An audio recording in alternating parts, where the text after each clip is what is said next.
전통기와는 무게가 가볍다는 장점이 있지만 제작하는 데 시간이 많이 걸리고 현대식 기와에 비해 내구성이 약하다는 평가를 받는다.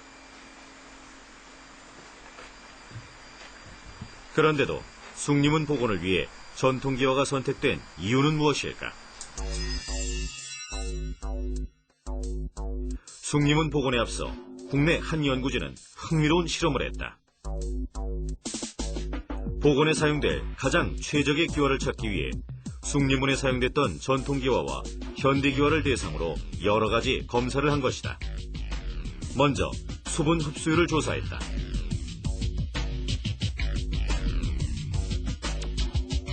각각의 기와를 약 20도씨 정도의 물속에 24시간 넣어둔 후 물을 넣기 전 무게와 비교를 하고 다시 24시간 동안 100도씨가 넘는 건조기에 넣어 말린 후 무게를 쟀다. 검사 결과 현대의 기계식 기와가 전통 기와보다 흡수율이 훨씬 떨어졌다. 동파에 대한 검사는 전통 기와가 내구성이 약하다는 일반적인 상식을 깨는 결과였다.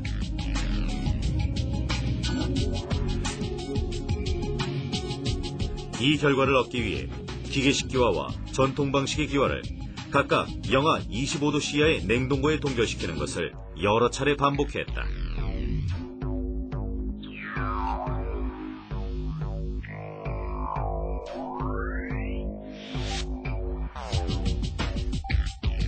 구체적인 결과를 살펴보면 숭리문에 사용된 전통 기와가 현대 기와에 비해 흡수율이 14배 이상 좋았지만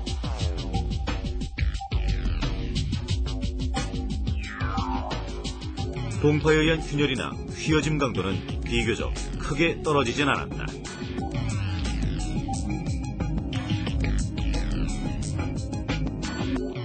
기계식 기와는 물이 흡수되지 않기 때문에 비를 맞으면 바로 처마 밑으로 내려가 버리는 거죠. 그렇지만 이제 전통 기와는 흡수를 했다가 필요할 때는 내뿜기도 하고 흡수하기도 하고 그 물의 영향이 결국은 동파에 대해서는 큰 영향을 미치지 않는다는 거죠. 숭리문에 사용된 기와와 우리나라에 현재 남아있는 전통 방식의 기와에도 차이는 있다. 가마가 다르기 때문이다. 현재 사용되는 가마는 일본식 감투가마.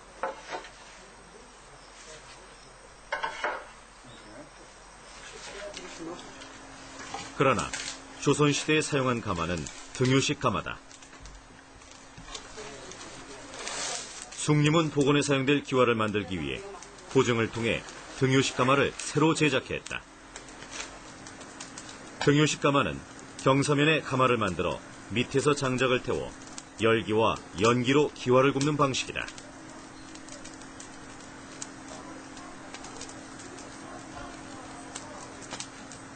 그 감투가마는 중앙에 이제 소성실이 있고 양쪽에 연소실이 있게 됩니다. 그러니까 1소성실, 2연소실이 되게 되는데요. 그 연소실이 2개 있는데 반면에 고온 소성이 힘들다는 게 가장 큰 단점이고요. 이 가마는 이제 연소실, 1소성실, 그러니까 한 칸씩 다 있는데 반면에 고온 소성이 가능해가지고, 그러니까 양질의 기와를 생산이 가능하다는 겁니다. 기울어진 경사각 위에 만들어진 등유식 기와의 아래쪽에서 장작을 떼면 그 뜨거운 열기는 기울어진 경사각을 통해 아래에서 위로 올라가게 되고 이로 인해 열 효율성이 올라가게 된다.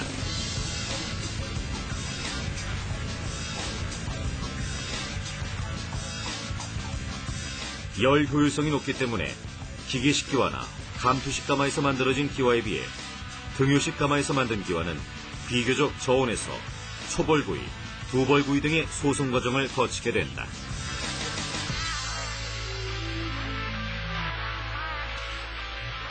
산업기와는 1100도에서 1200도 정도의 그 고온의 소송을 합니다. 그렇기 때문에 강도는 좋지만 통풍성이 현저히 떨어지고 일반적인 전통기와는 800에서 1000도 내외로 소송이 됩니다. 그런 의미에서 훨씬 더 그 전통 그 한옥 목재 건축과 같이 한문같이 서로 그 유기적인 관계를 유지하면서 그 건축 타일의 기능적인 면을 부여한다고 볼 수가 있겠습니다.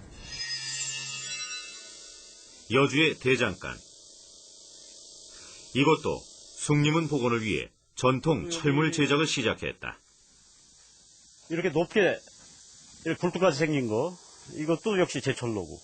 요게 이제 바로 풀무인데, 여기서 양쪽에서 이제 바람을 넣거나 아니면 한쪽에서 바람을 넣어서 송풍을 하게 되면 약 이 안의 온도가 열이 모여서 약 1500도 이상 이게 올라가요. 전통 철물 제작에는 자성을 갖고 있는 철광석이 사용된다. 철광석 위에 자성이 높은 막대를 올려놓으면 그대로 달라붙는 것이 확인된다.